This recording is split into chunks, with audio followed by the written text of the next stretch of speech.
السلام عليكم ورحمة الله وبركاته. الحمد لله رب العالمين والصلاة والسلام على أشرف المرسلين وعلى آله وأصحابه وأزواجه وذرياته وأهل بيته أجمعين. எல்லாம் வல்ல அல்லாஹ்வின் வற்றாத கருணையும் அவனுடைய ரஹ்மத்தும் நமது உயிரில் மேலான கண்மணி முஹம்மது ரசூலுல்லாஹி ஸல்லல்லாஹு அலைஹி வஸல்லம் அவர்கள் மீதும் அவர் குடும்பத்தார் சத்திய சஹாபாக்கள் நாதாக்கள் நல்லோர்கள் நம் அனைவர்கள் மீதும் அல்லாஹ்வின் கருணை என்றென்றும் குன்றாமல் குறையாமல் நிலவச் செய்வானாக. இன்னைக்கு 20வது தராவி பார்த்துருக்குறோம். இப்போ முதல் 10 ரஹ்மத்துடைய 10 நம்மளை விட்டு கடந்துருச்சு. 2வது 10 மகஃபிரத்துடைய 10 போயிடுச்சு. 3வது 10 இத்துக்கும் மினன்னார் மட்டும் இருக்குது. இத்துக்கும் மினன்னாரில் பொதுவாக ரமதானில் அதிகமாக தொழுவோம், நோன்பு வைப்போம், குரான் ஓதுவோம், தான தர்மங்கள் செய்வோம். இந்த கடைசி 10ல் இஅ்திகாஃப் அப்படின்னு உனக்கு எல்லாருக்கும் தெரியும். இஅ்திகாஃப் அப்படின்னா என்ன அர்த்தம் அப்படின்னா சிறைக்குள் ஆக்கி கொள்ளுதல், நம்மளை நாமளே சிறைப்படுத்திக் கொள்ளுதல். அல்லது ஒன்று வேணும்னு சொல்லி அடாவிடியா பிடிவாம இருக்கும்ல, அதுக்கு பேர் இஅ்திகாஃப் அப்படின்பாங்க. இந்த இஅ்திகாஃப் அப்படிங்கிறது 3 வகை இருக்கு. ஒன்று வாஜிபு, ரெண்டாவது சுன்னத்து முஅக்கதா, 3வது நஃபில். இப்படி 3 தரத்தில் இருக்கு. வாஜிபு அப்படின்னு சொன்னா நம்ம ஏதாவது நியத்து வச்சு எனக்கு வியாபாரம் நல்லா ஆச்சு அப்படின்னா நான் இஅ்திகாஃப் இருக்கிறேன். இல்லையா பிள்ளைக்கு உடம்பு சரியில்லாமல் இருந்தா சரியாச்சுன்னா இஅ்திகாஃப் இருக்க அப்படின்னு நியத்து பண்றோம் பார்த்தீங்களா? அப்போ இவங்க இஅ்திகாஃப் கட்டாய கடமை. ஏன் நியத்து வச்சுட்டாங்க, நிறைவேறிடுச்சு. இஅ்திகாஃப் இருக்கிறது கட்டாய கடமை. இது இஅ்திகாஃபே வாஜிபும்பாங்க. சுன்னத்து முஅக்கதா, ரமதான்ல இருக்கிறவங்கள இது சுன்னத்து முஅக்கதா. கண்மணி முஹம்மது ரசூலுல்லாஹி ஸல்லல்லாஹு அலைஹி வஸல்லம் அவர்களுக்கு ரமதான் கடமையானதிலிருந்து மரணிக்கிற வரைக்கும் பெருமானார் ஸல்லல்லாஹு அலைஹி வஸல்லம் ரமதானில் கடைசி 10ல் தவறாமல் 10 நாள் செய்வாங்க, இஅ்திகாஃப் இருப்பாங்க. அப்படிங்கிறத அனஸ் ரலியல்லாஹு தஆலா அவங்க சொல்லி தராங்க. இப்போ ஸல்லல்லாஹு அலைஹி வஸல்லம் தொடர்ந்து வருஷம் ஒரு நாள் விடாம அந்த கடைசி 10 நாளை தொடர்ந்து இஅ்திகாஃப் இருந்ததுனால அதுக்கு பேர் சுன்னத்து முஅக்கதா அப்படிம்பாங்க. பள்ளிவாசலுக்குள்ள வரணும்னு வச்சுக்கங்களேன், வரும்போதே இஅ்திகாஃப் நியத்து பண்ணி வர்றது. நான் பள்ளிவாசல் இருக்கும் காலம் எல்லாம் இஅ்திகாஃப் இருக்கிறேன் அப்படின்னு நினைச்சிட்டு வர்றது. அதுக்கு நேரமோ நாளோ தேவையில்லை. பள்ளிக்குள்ள வரும் பொழுது நாம எல்லோரும் 5 வக்து வரும் நீர் பண்ணிக்கிறோம். இவ்வளவு தெரியாம வந்திருப்பீங்க.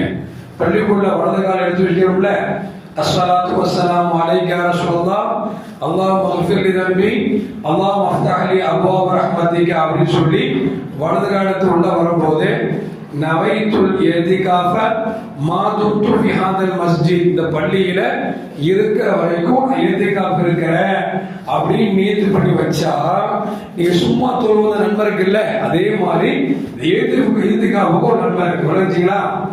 அப்போ இது இந்த இஅ்திகாஃபுக்கு பேரு இஅ்திகாஃப் 3 வகை. இஅ்திகாஃப் வாஜிப், இஅ்திகாஃப் சுன்னத்து முஅக்கதா, இஅ்திகாஃப் நஃபில். விளங்குச்சுங்களா? இப்போ சுன்னத்து முஅக்கதா தான் ரமதான்ல நம்ம இருக்கக்கூடிய இஅ்திகாஃப். இது பெருமானார் ஸல்லல்லாஹு சொல்லுவாங்க, இந்த இஅ்திகாஃபை யார் ரமதானுடைய கடைசி 10 நாள் இஅ்திகாஃப் இருக்கிறாங்களோ அவங்க நன்மை என்ன தெரியுமா?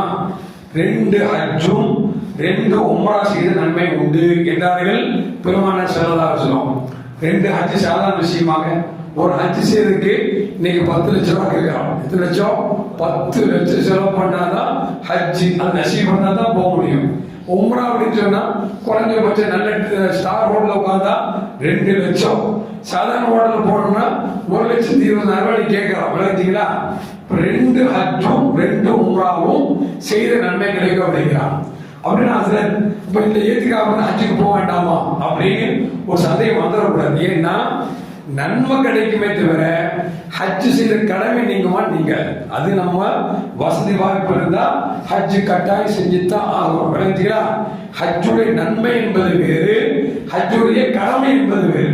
இப்ப இதுல இருந்துட்டோம்னா ஹஜ்ஜுடைய நன்மை கிடைக்கும், ஆனா ஹஜ்ஜுடைய கடமை நீங்காது அப்படிங்கிறத நாம் மறந்து விடக்கூடாது.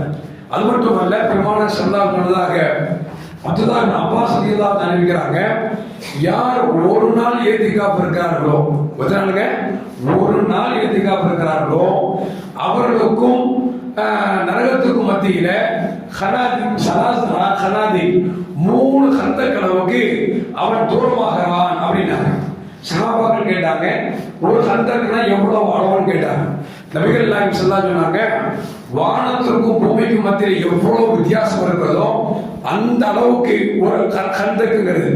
இப்ப 3 வானம் பூமி சேர்ந்தா எவ்வளவு தூரமா இருக்கும், அந்த அளவுக்கு நரகத்தை விட்டு தூரமாகிறான் என்றார்கள் பெருமானார் ஸல்லல்லாஹு அலைஹி வஸல்லம். அப்படின்னு அர்த்தம் நரகத்துக்கு போக மாட்டார்னு அர்த்தம். நரகத்துக்கு போக மாட்டாருங்கிறத ரசூலுல்லாஹ் விளங்க வைக்கிறார். வானத்துக்கும் பூமிக்கும் எவ்வளவு தூரம் இருக்கு பார்த்தீங்களா, இதே மாதிரி 3 அளவுக்கு உங்களை நரகத்தை விட்டு அல்லாஹ் தூரமாக்குறான்.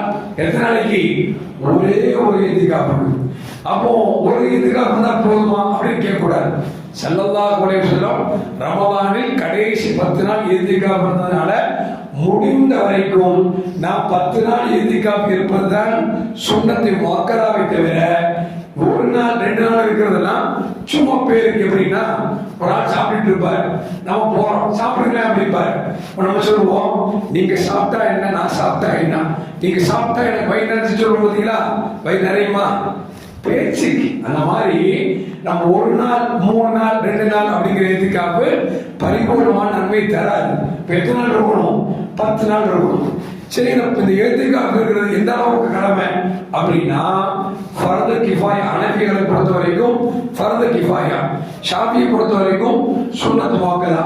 இப்போ இந்த ஊரில் ஒரு 1000 பேர் இருக்கான்னு வச்சுங்களேன், ஒரே ஒரு ஆளு 10 நாள் இத்திகாஃப் இருந்துட்டா எல்லோரும் குற்றமற்றவர்கள், யாருக்குமே அல்லாஹ் குற்றம் பிடிக்க மாட்டான்.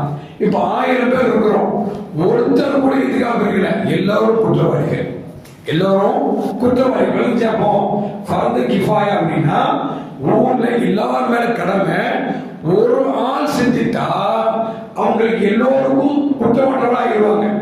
ஒரு ஆளும் செய்யவில்லை என்றால் எல்லோரும் குற்றவாளிகள் விடுவான் அப்படிங்கிறத மார்க்கம் நமக்கு சொல்லி தருது. அதனாலதான் சில கிராமங்கள்ல எதுக்காக இருக்க ஆளுகள் வச்சுங்களேன், யாராவது ஒரு வயசு பெரிய வயசானவங்கலாம் பார்ப்பான், தேடி பிடிச்சி அவரை உட்கார வைப்பான், உட்காந்து காசு கொடுப்பான். 10 நாளைக்கு சம்பளம் மாதிரி காசு கொடுத்து ஊருக்கு போகும்போது மாப்பிளம் மாதிரி ஒரு ட்ரெஸ் எல்லாம் கொடுத்து மாலை போட்டு வழி அனுப்புவோம். என்ன காரணம்னா, எல்லோருக்கும் குற்றம் இல்லாம ஆக்குனார்ல அப்படி. ஆனா நம்ம மகளால அப்படிலாம் தேவையில்லை. ஏன்னா விழிப்புணர்வு ஏற்படுத்தாதனால நிறைய பேருக்கு தெரியலே தவிர, ஆனால் இந்த இத்திகாஃப் நன்மையை தெரிந்துவிட்டால் உண்மையிலே அதோட நன்மை அப்படி எவ்வளவு அப்படி தெரிஞ்சுட்டோம் அப்படின்னா வருஷம் தொடர்ந்து உட்காந்துரும். ஏன்னா இந்த இத்திகாஃப் எதுக்கு இருக்கிறோம் அப்படின்னா, கண்மணி முஹம்மது ரசூலுல்லாஹி ஸல்லல்லாஹு அலைஹி வஸல்லம் இந்த கடைசி 10 நாள்ல தங்களுடைய வேட்டி நல்ல இருக்க கட்டிட்டு வணக்கம் செய்வாங்க. அப்படின்னு அர்த்தம், வேட்டி அப்பப்போ அவங்க அதுக்கு ஒரு நிமிஷமா இல்லையா, வேட்டி இருக்கு கட்டிக்கிட்டு வணக்கத்தின் பக்கம் ரொம்ப ஆர்வமாக இருப்பார்கள்.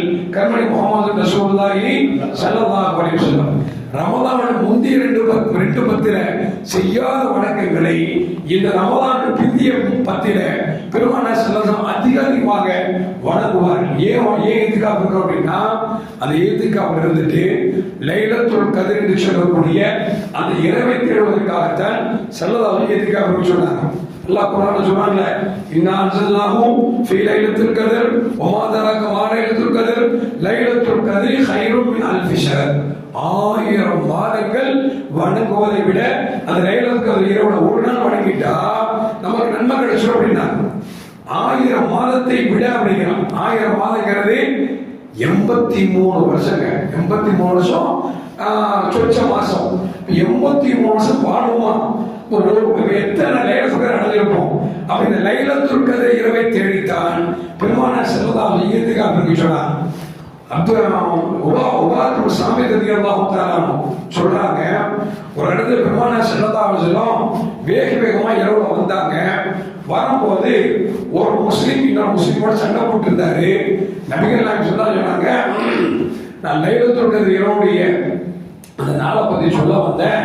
இவங்க 2 பேரும் சண்டை போட்டுட்டு இருந்தாங்க, எனக்கு மறக்கடிக்கப்பட்டு விட்டது. லைலத்துல் எப்போ மறக்கடிக்கப்பட்டுச்சு அப்படிங்கிறான். என்ன விளக்குது? நாம சண்டை போடுறதுனால அல்லாஹ் கொடுக்க வேண்டிய சில கிஃப்ட்டுகளை சில இடத்துல மறைச்சிட்டான் அப்படிங்கிறத பெருமான சந்தா சொல்றாங்க. என்ன ஆச்சரியம் தெரியுமா? அந்த லைலத்துல் கத்ரோட நம்ம சண்டை போட்டு இருப்போம். லட்டு கிடைக்கல, புட்டு கிடைக்கல, அவன் அந்த கொள்கை இவன் இந்த கொள்கை சொல்லி எந்த லைலத்துல் கத்ர் மறைக்கப்பட்டுச்சோ அந்த லைலத்துல் கத்ரிலேயே எனக்கு தவறுகள் அடிச்சுக்குவான். அல்லாஹ் காப்பாற்றும். எதுக்கு சொல்லுவார் அப்படின்னா, இப்ப ஏத்திகாஃப் இருக்கிறது சுன்னத்து முஅக்கதா ஃபர்து கிஃபாயா விளங்குங்களா? இந்த ஏத்திகாஃப் விடைய பட்சப்போ விளையாட்டுத்தனமாய் போச்சு. உட்கார்ந்துருப்பாங்களா, செல்போன் கொண்டு வந்துறாங்களா, அப்படியே தடவிட்டே இருப்பார், ஊட்டுன்னு ஊத்திட்டே இருப்பார். இந்த ஏத்திகாஃப் பிரயோஜனமே இல்லை. ஏத்திகாஃப் எதுக்கு அப்படின்னா லைலத்துல் கத்ர் 27 மட்டுமல்ல, நம்முடைய பாவத்தை மன்னிப்பதற்காகவும் சொர்க்கத்தை கேட்டு நடத்தி விட்டு பாதுகாப்பு செய்வதற்காகவும் நிறைய குர்ஆன் ஓதுவதற்கு வணங்குறதுக்கு தான் இங்க உள்ள வர்றோம். உள்ள வந்துட்டு செல்போனை தடவிட்டே இருந்தா ஒரு பிரயோஜனம் இல்லை. அது உட்கார்ந்து நினைச்சுவாங்கன்னா வியாபாரத்தை உள்ள உட்கார்ந்து பார்த்துட்டே இருப்பார். வியாபாரத்தை இந்த சரக்கு அங்க கொண்டு போங்க, அந்த சரக்கு கொண்டு வா, இங்க வந்துருச்சா, இங்க போயிடுச்சா, என்ன பிரயோஜனம் இருக்குது? நாம ரப்புடைய நிகாவை எதிர்பார்த்து அல்லாஹ்வோட சந்திப்பை எதிர்பார்த்து பொறுத்ததை எதிர்பார்த்து உட்கார்ந்து இடத்துல எல்லா வியாபாரத்தை பார்த்துட்டு இருப்பாரு. அதுலயும் பாத்தீங்கன்னா நம்முடைய பள்ளிவாசல்ல ஏத்திகாஃப் சில பேர் சொல்றாங்க, எல்லாரும் இல்ல, சில பேர் அப்படி போய் அந்த வாசல்ல சேர போடுறாங்களா, அங்க உட்கார்ந்து எல்லாரையும் பேசுறது பிரயோஜனமே கிடையாது. இது எப்படின்னா, நம்ம பாசல் சொல்ல போனா இந்த வயசுக்கு வந்த பிள்ளைய நம்ம கொஞ்ச நாள் ஒரு இடத்துல உட்கார வச்சுக்கோம் பாத்தீங்களா, ஆம்பளை பார்க்காம அப்படியே தனியா உட்காருவோம் பாருங்க. அந்த மாதிரி ஏத்துக்காப்பு இடத்துல இருக்கணுமே தவிர தேவையில்லாம வெளியே போக கூடாது. எந்த அளவுக்குன்னா குளிக்கவே வேண்டிய அவசியம் இல்லை, குளிக்க கூடாதுங்க. குளிப்பு கடமையான மட்டும்தான் குளிக்க வேண்டுமே தவிர இல்லை நான் என்ன ஃப்ரெஷ்ஷா பண்ணிக்கிறேன் அப்படிங்கிறதுக்காக குளிக்க கூடாது. குளிக்காம இருந்தாலும் நாத்தமும் வராது. அந்த அளவுக்கு அந்த பவர் அங்கே கொடுத்துருவோம். இப்போ குளிப்பு கடமையானது மட்டும்தான் குளிக்க போகணுமே தவிர சாதாரண நேரத்தில் குளிக்க வேண்டாம்ங்கிறத மார்க்கம் சொல்லி தருகிறது.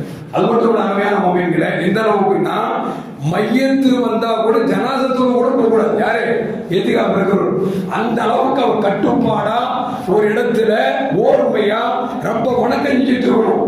ஆனா இன்னைக்கு சர்வசாதாரணமா கதைகளை அடிச்சுக்கிட்டு தமாஸ் பேசிக்கிட்டு இருக்கக்கூடிய ஒரு சூழலுக்கு தள்ளப்பட்டிருக்கும். அதனால அந்த மாதிரி இருக்கக்கூடாது. விளைஞ்சிக்கலாம் தேவை, வேற வழியே இல்லை. எந்த அளவுக்குன்னா ஒரு ஆள் நோய் சந்திக்கிறோம் வராங்க, அவங்க அத்தா மோத்தா போயிட்டாரு, அல்லது வந்து உடம்பு சரி வச்சுக்கல, நீண்டு உட்கார ஒரு 2 நிமிஷம் பேசிக்கலாம், ஒரு 5 நிமிஷம் பேசிக்கலாம், உட்கார்ந்து பேசக்கூடாது, போகும்போதே பேசணும். நம்ம அத்தா மோத்தம் கேள்விப்பட்டுனாம நம்ம அகிருத்திகாஃப் இருக்க வர முடியல அப்படின்னு சொல்லி போயிட்டே இருக்க தவிர நின்று உட்கார்ந்து சேர்ல உட்கார்ந்து 2 டீ ஆர்டர் பண்ணி அப்படின்னு நினைச்சுக்கூடாது, இருக்கக்கூடாது. அந்த அளவுக்கு ரொம்ப கட்டுப்பாடா இருக்கும். அது மட்டுமல்ல, இந்த ஏத்திகாஃப் இருக்கிறோம் நோம்பு இருந்துட்டு தான் ஏத்திகாஃப் இருக்கணும் தவிர நோம்பு இல்லாமல் ஏத்திகாஃப் இருக்கக்கூடாது. அது மட்டுமல்ல, ஏத்திகாஃப் வர்றது இன்ஷா அல்லாஹ் யாராவது அப்படி இருக்கக்கூடியவங்க இருந்தா, பல பேர் வர்றாங்க, அப்படி யாராவது கேட்க இருக்கக்கூடியவங்க இருந்தா நாளைக்கு மகரிபுக்கு முன்னாலே நீங்க செய்யணும். பள்ளிவாசல்ல வரும் பொழுது சுன்னத்து முஅக்கதாவான ரமதானுடைய இந்த 10 நாள் ஏத்திகாஃப் இருக்க நான் ஏத்தி செய்கிறேன் அப்படி நியத் செஞ்சுட்டு உள்ள வந்துட வேண்டியதுதான்.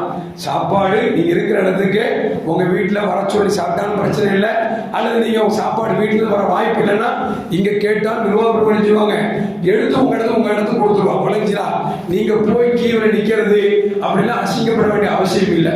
இப்ப நீங்க இருக்கிற இடத்துல எத்தனை பேர் இருக்கிறீங்க நிர்வாகத்தை சொல்லிட்டீங்கன்னா அந்த நிர்வாக பெருமக்களே உங்களுக்கு சாப்பாடு உள்ள கொடுத்துருவாங்க. நோம்பு திறக்கும் அப்படித்தான், நீங்க மேல வந்தா நோம்பு திறக்க வேண்டியது இல்லை.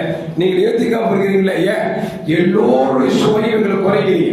10 பேர் இருக்கிறாங்கன்னா இந்த ஊர்ல 10,000 பேர் இருக்காங்கன்னா 10,000 பேர் குற்றமற்றவர் ஆக்கக்கூடிய அந்த ஒரு செயலை நீங்க செய்யும் பொழுது உங்களை கண்ணியப்படுத்துவது என்பது எங்கள் மீது கட்டாய கடமை. அப்படிங்கிறதுனால நோன்பு திறப்பதற்கும் நீங்க இருக்கக்கூடிய இடத்திலேயே உங்களுக்கு எல்லா தேவையும் நிறைவேற்றப்படும்.